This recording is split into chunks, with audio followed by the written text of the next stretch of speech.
Hello বন্ধুরা, আমার একটা নিউ ব্লগে আপনাদের স্বাগত জানাই।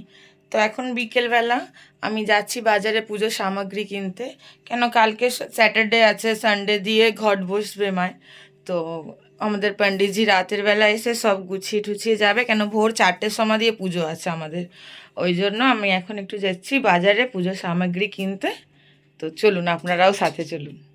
ঘর দিয়ে বেরোলেই আমাদের কুলদেবীজির মন্দির আছে। দেখুন, এটা আমাদের কুলদেবীজির মন্দির। ওনার মন্দিরের পাশেই একটা বজরংবলীজির মন্দিরও আছে। বাজারের দিকে রওনা হলাম। আমাদের এখানে প্রায় প্রত্যেকের ঘরেই নবরাত্রি পুজো হয়, তাই আমাদের এখানে প্রত্যেকটা জায়গায় জায়গায় এরকম লাইটিং দিয়ে সাজানো হয়। বাজারেও এরকম সাজানো হয়। সব জায়গায় সব দোকানে চুনরি বিক্রি হচ্ছে, সব জায়গায় জমজমাট। দেখছেন, বাজারের ভেতরে ঢুকেছি, দেখুন খালি লাল লাল চুনরি ঝুলবে, নানান রকমের একদম বাজারে ভিড়ও সেরকম হয়েছে।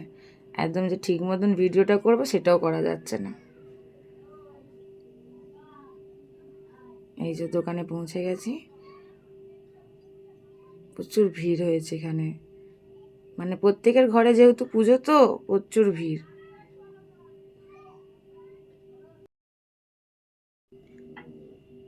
এই দাদা দোকান থেকে আমি সব জিনিস কিনি পুজোর। এই যে আমার জিনিস কেনা হয়ে গেছে বন্ধুরা। ফোনের মধ্যে তখন ভিডিও করতে পারিনি যখন জিনিসগুলো আমি কিনছিলাম পুজোর, কারণ আমার ফোনের মধ্যে পণ্ডিতজি হোয়াটসঅ্যাপ করে দিয়েছিলেন। তো তখন ফোন থেকেই বলে বলে দিতে হচ্ছিল কি কি লাগবে। তো ওই জন্য তখন ভিডিওটা করা হয়নি। দাদার দোকানেও চুনরিগুলো দেখুন কত সুন্দর। এই যে গিন্নি মশাই সমস্ত জিনিস গুনে গুনে প্যাকেটে করছেন, আর কর্তা মশাই ওখানে বিল বানাচ্ছেন।